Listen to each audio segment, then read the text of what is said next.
coucou tout le monde, Laurent GGF. Ce matin je décolle pas de bonne heure, j'ai quelques nids de frelons à faire.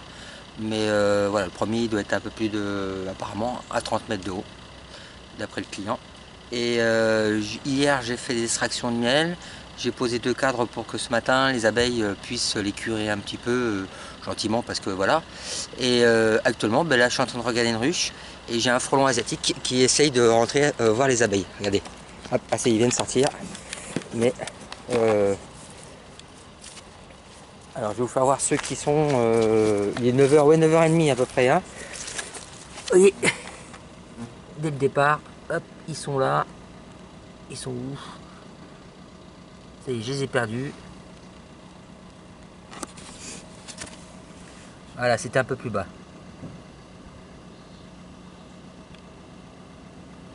Hop là, un. Ici un deuxième. Et là-bas, sur la ruche, ils essayent de rentrer à l'intérieur.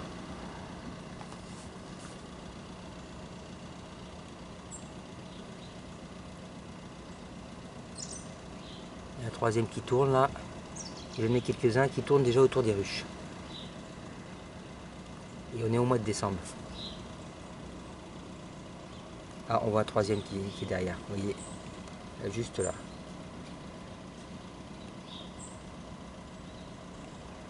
Je m'occupe d'eux, je les tue avec la raquette, je vais secouer la boîte et je vais les tuer et je vais faire mes interventions. Alors là je suis sur un nid de frelons asiatiques, je suis pas loin de la maison et comme vous avez vu au début de la vidéo, je vous ai fait voir, à peine avant de quitter la maison, j'ai mis 2 hausses à curer aux abeilles parce qu'aujourd'hui on considère que il va faire beau. Hein, je sais pas, ils ont prévu combien, 13, 14, 17 degrés je crois pas, c'est aujourd'hui même. Dans ces eaux-là. Ouais, dans ces eaux-là. Et j'avais déjà à 9h moins le quart des frelons asiatiques en train de curer les hausses de mes ruches. Et là j'ai un nid de frelons asiatiques qui est actif, que je fais à vol d'oiseau de chez moi, je suis à peine à 10 km. Voilà, j'ai du personnel pour travailler, ils vont pouvoir, s'il manque de la hauteur sur la perche, on redescendra la perche et je mettrai quelqu'un en haut pour attraper le nid. Oui, non, oui, ça... Le grand-père d'abord et après le petit-fils. D'accord, alors ça vous dérange pas si vous passez sur YouTube? Non, bon, alors on va tourner la caméra. Voilà, alors c'est lui qui monte. Voilà. Alors non, par contre, je voudrais pas qu'il monte parce que il va nous raconter après. Je lui demanderai qu'il me raconte un petit peu l'histoire de son grand-père après. Ça serait sympa parce que votre grand-père était apiculteur. Oui, le grand-père de ma femme était. Le grand-père de madame était apiculteur.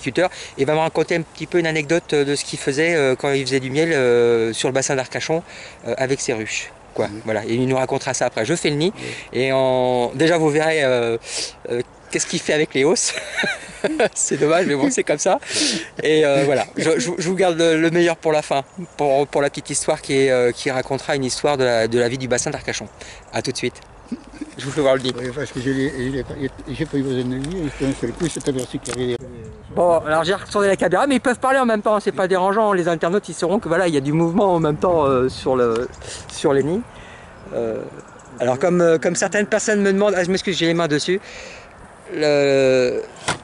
Voilà, comme certaines personnes me posent la question sur le matériel que j'utilise, hein, tout simplement un caméscope, voilà, qui fait x60, qui a marqué dessus. La marque c'est S et quelque chose, voilà, tout simplement, il n'y a rien de particulier. Alors, on fait un zoom dessus. Là, au niveau du nid, il est actif, on le voit bien fonctionner. Ouais, et on va le faire à la perche. Hop, hop. On va savoir, hein. Non, il n'est pas à 40 mètres. Non, peut-être pas. S'il est 40 mètres, de toute façon, j'ai l'échelle.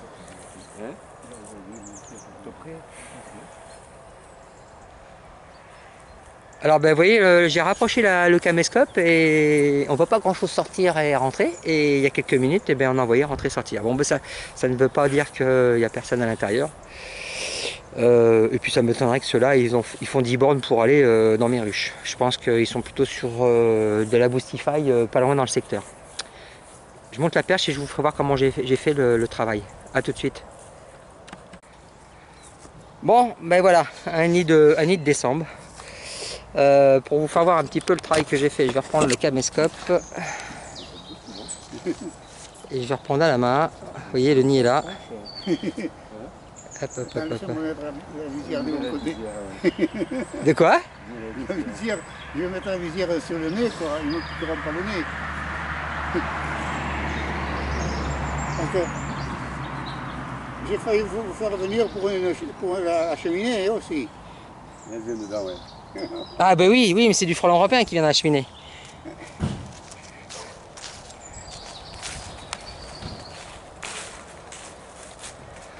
Ah, ça va pas être évident parce qu'avec toutes les branches, ah non, on va pas le voir. Voilà, il est beau cet arbre. Hein.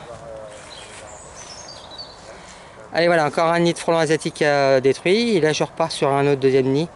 J'en ai plusieurs encore ce matin. Et je vais vous faire récupérer des petites informations sur la vie du bassin d'il y a quelques années. Voilà. Voilà. Je suis dans la caille. Et vous êtes derrière moi. Bon, ben voilà, je viens de faire le nid de frelon asiatique. Je suis avec Lucien et Cyril. Voilà, Lucien qui se met en mode rappeur. La casquette cachée le visage. Ouais. Alors, Lucien, il m'a raconté une petite anecdote tout à l'heure. On va se diriger en direction de son robinet d'eau. Et va nous, original. Il va nous expliquer qui ça appartenait, ce qu'il y a au niveau du robinet. Je ne voudrais pas trop vous en dire trop. Et ce que faisait son grand-père par rapport au métier qu'il faisait. Je crois que j'en ai peut-être dû en parler tout à l'heure en début de la vidéo. Mais c'est pas grave. On va aller voir ça. Je tourne la caméra. On va là-bas. Parce que c'est sympa. C'est des petites histoires du bassin qui sont, je pense, font partie du patrimoine, c'est ça? C'est celui-là, c'est celui-là. Voilà, c'est celui-là. C'est pas facile à dire, mais voilà, c'était le bon mot. Du patrimoine, voilà. Ouais. On n'est pas comme Berne à faire des lotos. Pourquoi pas? Pourquoi pas? Pourquoi pas? Parce qu'il y a aussi le patrimoine vivant des connaissances des grands-parents et arrière-grands-parents qu'on peut avoir. Oh oui. C'est notre histoire, à nous tous. Voilà. À nous tous. Alors, on va vous donner une petite histoire du bassin par rapport entre Salles et le bassin d'Arcachon. C'est ça, entre les deux. Oui. Allez, on est parti, on va voir votre robinet. Allez, je tourne la caméra. Allez, je vous suis. Il a fait attraper une. Oui. Ah ben dès que je suis arrivé, j'ai dit ah, vous faites des ruches. Et justement, c'est quoi la réglementation pour les ruches là? Si je veux mettre une ruche là, je peux moi dans mon... Là, oh, bah là sur le terrain que vous avez, oui. Après la réglementation, c'est surtout par rapport à un périmètre de sécurité, par rapport aux voisins, etc. C'est-à-dire, c'est combien? Je vous expliquerai tout ça après. Par rapport à mon terrain, parce que je suis juste là, justement, je me disais, comme il y en a quelques-unes là, je me dis ça serait bien de m'en mettre une sur deux quoi. Vous pouvez, hein, tout à fait. Savoir ça. Qui serait plus jolie que celle-là. Enfin, en tout cas, plus pratique. On vous attend, hein, vous inquiétez. Non, mais c'est normal, c'est normal. Il a travaillé. Oui, vous avez travaillé, oui. Bon, alors je retourne la caméra. Regardez, hop, ben, ça y est, on va perdre la tête. On le laissera quand même sur le film. J'enlève la caméra du pied et voilà. Ah oui, c'est qu'il a trouvé ça bizarre. Ah oui. Non, j'ai pas trouvé ça bizarre. J'ai trouvé qu'elle était jolie. Et en fin de compte, vous voyez, c'est une ruche. Quoi, une ruchette? C'est des ruchettes. Hein. Ouais, mais en fin de compte, ça sert au tuyau d'eau. Alors, il me reste pas beaucoup de batterie. Je retourne la caméra. Et vous m'avez parlé tout à l'heure de votre grand-père, oui, qui était apiculteur. Il était apiculteur. Ouais. Et comme il faisait le marché d'Arcachon, à ce moment-là, c'était pendant la guerre ou après la guerre, aux environs là. Et il faisait le marché sur le marché, et il avait porté il était apiculteur. Et comme il avait vendu des rencades, mais il s'est inventé ces petites ruches. Là qu'on voit ici, ces ruchettes, voilà. Ces ruchettes. Et qui mettaient, et ça permettait de les porter tous les samedis à Arcachon. D'accord, de Salles. Il y allait comment là-bas à Arcachon? Comment? Il y allait comment? En voiture? En voiture. Il avait une voiture à l'époque? En voiture, à ce moment-là, oui. Il a toujours eu de voiture. Ah, ouais, c'est bien. D'accord. Et vous m'avez dit qu'il avait quand même combien de ruches à l'époque? Oui, il est arrivé à 100 ruches. Ah oui, vous vous rendez compte, hein, 100 ruches, oui. il y a, dans les années 40, c'est quand même pas mal. Il les avait principalement pendant la guerre. Ça, je sais, pendant la guerre, parce qu'ils allaient jusqu'à Ilatz, faire la transhumance pour l'acacia, pour le miel d'acacia. En voiture ou en petit camion? Il a eu un petit camion? C'était un transporteur qui allait la ramener les ruches jusque là-bas. D'accord, ok. C'était la fête. Et puis vous avez transformé la ruche pour protéger le robinet. Le robinet, il était là. Alors je voulais pas qu'il se gèle. Oui. Puis voilà, j'ai trouvé ça. Voilà. Bon, on va refaire un plan sur la ruche pour faire voir, parce que c'est vrai que c'était des belles petites ruchettes. Oui, parce qu'il y a le trou là. C'est ça, ça servait. Ce trou là. Elle passait par là. Elle passait par là, oui. Voilà. Ouais. J'en ai pas de. Celle du dessus, hein, c'est une planche d'envol aussi, hein, c'est une caisse de départ. Oui. Ouais. Une rue comme les grandes ruches, mais en miniature, parce que comme ça ils pouvaient vendre des petits cadres. Ils vendaient des petits cadres au lieu de grands cadres, voilà. Ce qui faisait que ça faisait moins cher au niveau. Oui. Voilà. D'accord, je reviens vers vous. Bon, allez, on va se regarder en même temps. Oui. Hein, oui, venez. C'est la génération. Voilà. La génération oui. Un nid de frelons détruit. Bon, on n'aura pas sauvé ces abeilles-là parce qu'il y a longtemps qu'il n'a pas eu dedans. Peut-être un futur apiculteur aussi, début amateur et peut-être professionnel. Hop, je vous prends comme ça. Voilà. Il faut commencer. Ouais, c'est ça. Ouais. Et dans cette vidéo-là, ce qui était intéressant, c'est que comme ça, on a un petit peu d'informations sur le passé du bassin d'Arcachon. C'est qu'il y a des apiculteurs de Salles qui faisaient des petits cadres de cire et de miel et qui le vendaient sur le bassin d'Arcachon et qui y allaient en véhicule. Oui. En voiture. Pour l'époque, c'était bien. Ils avaient une Renault, c'était. Celle qui traînait, là. Oui, celle qui traînait dans le coin. On mettra un bip, hein. Il a donné une marque. Bon, merci à tous. Derrière cette vidéo, je vous en remets une autre vidéo. J'ai un autre nid de frelons à faire dans le secteur. Voilà, c'est dommage. Bon, par contre là, on aura encore détruit un nid de frelons, on aura encore sauvé les abeilles. Oui, voilà. Et puis on aura sauvé la nature. Et puis on aura rassuré la grand-mère surtout qui est en train de paniquer parce qu'il y a des frelons chez elle. C'est surtout ça aussi. Oui, mais c'est pas les mêmes, c'est sûrement les frelons européens. Oui, non, mais celle-là, elle a des peurs pour cela. Ah, elle avait peur pour cela, d'accord. Oui. Voilà, bon, affaire réglée et à tout de suite. Au revoir. Au revoir. Au revoir. Merci de votre accueil. Oui, à toi aussi. Merci. Bon, me voilà parti pour mon deuxième nid que je vous ai parlé tout à l'heure. Et oui, je regarde la température. Ressenti 12 et l'effet 13. Et on est le 5 décembre. Voilà. Alors celui-ci, pour l'instant, j'ai monté la perche. J'ai pas vu d'activité, mais je vais aller regarder ça de près. Et le nid se trouve sur un chêne. Actuellement, je fais pas mal de chênes du fait que c'est ceux qui perdent les branches là. Là, on y voit la canne. Je vais reprendre d'un autre angle parce que j'ai un véhicule avec une publicité dessus et ça m'embêterait. Voilà. Je vais faire du zoom de près. Vous voyez, le début de la perche est là. Allez, je reprends.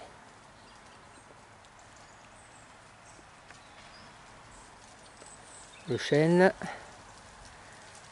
Ici, un peu plus haut, j'ai ma branche support qui se trouve en fin de compte que là-haut. Je ne touche pas. Et le nid est là. La pointe est là.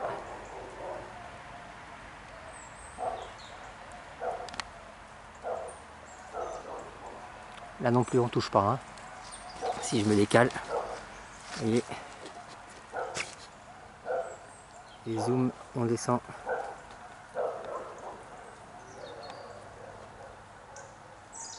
En bas.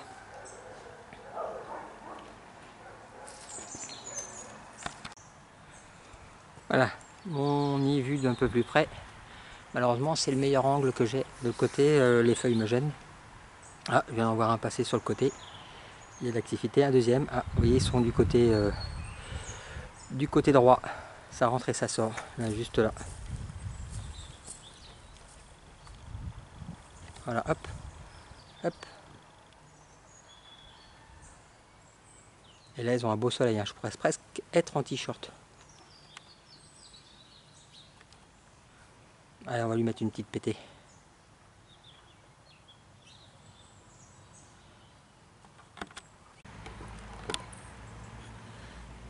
Voilà, allez, ça y est, j'ai tout mis en place. La perche, le produit.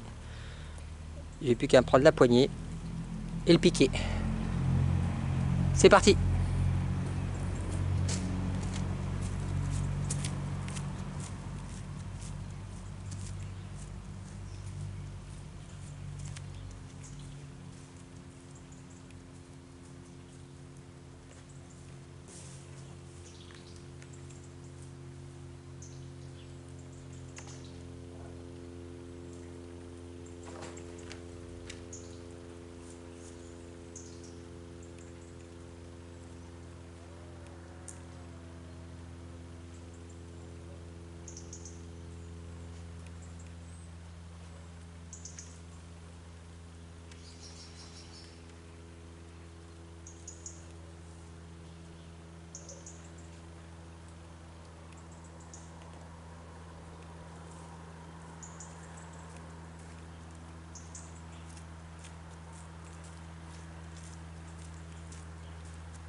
Alors, comme vous avez pu voir, dès que j'étais prêt à piquer le nid, j'appuie sur le pistolet avant, qui a un petit peu de poudre qui sort avant de piquer. Ça me permet de me garantir que j'ai bien le produit qui sort.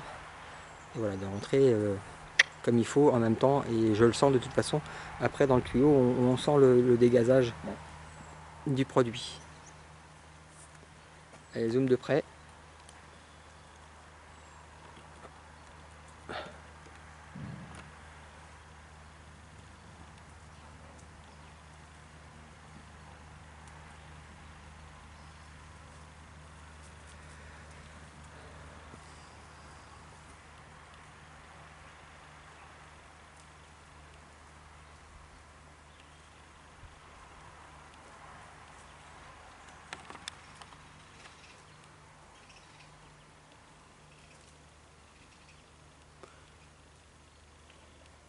Allez, je vais vous faire voir juste du côté du nid, hein. On voit bien que l'activité est forte, hein, tout autour du nid, hein.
J'espère qu'elle est restée dedans. Elle est là. Super, regardez. J'ai de la chance. Juste ici. Pour ceux qui nous suivent sur YouTube, je pense qu'ils ont compris ce que je voulais faire voir. C'est que là, on a la fondatrice du nid qui est là-haut. Voilà. Là, vous voyez bien la fondatrice. Elle a pratiquement plus d'ailes. Ils sont usés. En même temps, j'ai deux personnes qui sont à côté de moi qui en profitent pour dire ah ouais, en effet. Ah ouais, en effet. C'est gentil. Ils font les. Ils font wow, elle a plus d'ailes. Et si on observe une ouvrière ou une femelle sexuée à côté ou un mâle sexué, eh ben, ils peuvent confirmer que là-bas on est sur du orange. Hein, c'est bien ça? Et là, on est sur une couleur jaune. Et là, sur un orange, avec on pourrait penser qu'il y a un petit duvet. Hein, on peut le ressentir. Et là, on est sur du jaune et lisse. Avec lustré. Alors, la prendre par les ailes, c'est pas possible parce que ces ailes, elles sont là et là, et elles sont usées. Ça peut pas te faire shooter. Ça peut arriver. Mais il n'y a que les femmes qui piquent. Hein. Là. Et si je vous prends une... Si je vous prends... Hop. Voilà, attendez. Voilà, je viens d'en prendre. Vous voyez la couleur? Là, on va travailler surtout sur la couleur. Et là, comme on peut voir l'arrière, ça c'est un mâle. Par rapport au V. Alors, ce qui fait que... ouais. Ah, V ça veut dire mâle. Enfin, c'est... À l'arrière, ouais. Ça veut dire mal. Voilà. À l'arrière, ouais. Là, si je me suis pas trompé. Ah ouais, hein. donc là, tout rayé, c'est femelle, ça. Non, c'est parce que les femelles ont un dard à l'arrière et les femelles sexuées sont un petit peu plus grandes. Elles ont les ailes un peu plus courtes par rapport à l'abdomen. Là, mais c'était surtout pour faire voir la couleur entre les deux couleurs. Voilà. Tu repères de suite, elle. Ah, vous voyez, j'ai eu de la chance. Hein, parce que Ah ouais, elle est jaune par rapport à l'autre, c'est clair. Ah, il avait un doute tout à l'heure. Non, mais bon, je te confirmais les couleurs que tu disais. Oui, c'est jaune, oui, Ouais. c'est orange, mais là, tu fais pas la différence quand elles sont pas côte à côte. Là, tu vois vraiment que... Tu vois, elle est illustrée et puis on voit là ses ailes. Oui, ouais, Ici. au niveau des ailes, Et là, c'est net, mais... tu as plus d'ailes. Regarde. Il lui reste vraiment... on va la prendre C'est après. un Hein. capricorne, ça. Oh le vilain. Oh le vilain. Moi, ce que j'adore, c'est ça. Allez, je referai un point dans 2 minutes avec vous. Là par contre, si oui, on peut voir que là, sur ce nid-là, il y a encore des larves. Hein. Mais bon, c'est pas évident. Hein, sur un nid qui est à plus de 17-18 mètres de haut, et faire tomber et tomber pile poil sur la fondatrice, c'est pas forcément évident. Je la cherchais tout à l'heure, hein, quand j'étais sur ton tertre. Et comment tu pouvais la trouver comme ça d'en bas? C'est le coup de bol. C'est vraiment le coup de bol. Ah, puis c'est la première coquille que tu as tournée, quoi. Ouais. Oui, tu disais alors, c'est parce que... Ah oui, c'est parce que... Parce que tu es sur YouTube, elle savait qu'il fallait que tu la trouves. C'est ça. Je vais mettre la... Bon ben voilà, je viens de reprendre la route. Ce matin, 2 nids de frelons asiatiques. Il y a encore du monde dedans, il y a encore des larves. Sur le deuxième, eh ben, j'ai eu la chance de pouvoir tomber sur la fondatrice. Elle est à côté de moi, dans le véhicule. L'idée de casser le nid, une fois que les insectes sont intoxiqués et que le nid soit intoxiqué aussi, c'est surtout le fait que les oiseaux peuvent aller manger les larves qui sont à l'intérieur. Et il reste assez de nids pour que ceux qui sont partis en balade reviennent et se contaminent avec les papates en se frottant les antennes et en se léchant les mandibules. Voilà. Je vous fais le point de ce que j'ai à côté de moi. Voilà. Hop, je vais peut-être retourner la caméra, ça sera plus facile pour le voir. Ici. Voilà. Elle a la tête dans le machin. Et je vous la décortiquerai d'un peu plus près à la maison.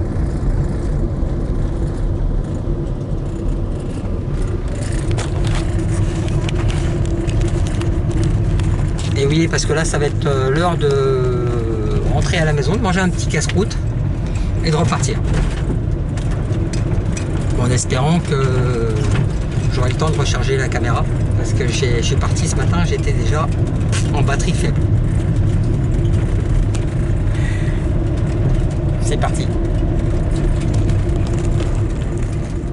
Bon ben voilà, me voilà rentré à la maison et je vais revenir sur la fondatrice. Comme on peut voir, vous voyez, elle a les ailes qui sont usées ici. Voilà.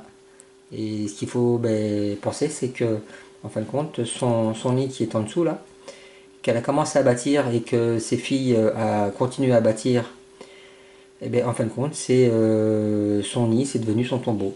Parce que une fois que il n'y a plus d'ouvrières, une fois que les fondatrices sont parties et que les mâles sexués sont décédés, elle meurt comme toutes les autres à l'intérieur de froid. Et ce qui fait que, voilà, comme comme beaucoup d'autres insectes, ben ça devient son tombeau. Et là, ce qui est important de voir, c'est qu'on voit bien, vous voyez, le jaune qui est là, et ce corps qui est complètement lustré, hein, qui brille comme une paire de chaussures. Hein. On voit bien le reste de la paire d'ailes qui est là. Et ce qui est aussi très impressionnant, c'est la séparation entre les deux. Hein. Ça fait vraiment, regardez. Là, ici, entre le haut du corps et le bas du corps. Voilà. Alors on voit bien, hein, les traits qui étaient orangés au départ sont jaunes. Et l'arrière est jaune. Et ce qui est resté orange principalement,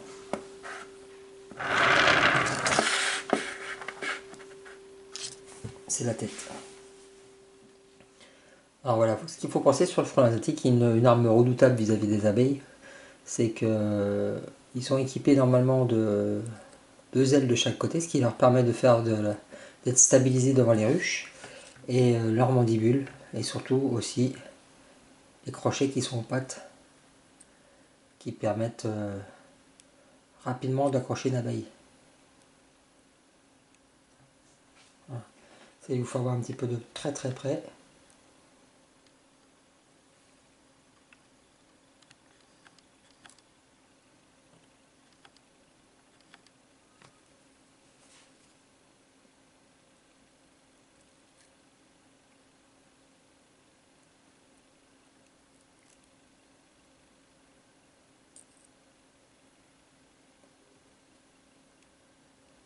Et ces petits crochets au bout des pattes, et bien ça, en plein vol, c'est redoutable vis-à-vis des abeilles.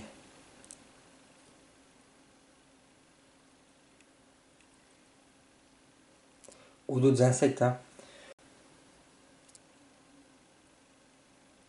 Alors, sachant que bon, on dit les abeilles, oui, mais j'ai vu aussi des frelons asiatiques s'en prendre à des guêpes hein, qui avaient fait sous toiture et en permanence des frelons asiatiques qui étaient devant en train d'essayer de les attraper. Et le crochet, voilà. Et bien sûr, bah, équipé d'un dard aussi. Hein. La fondatrice a aussi son dard. Hein.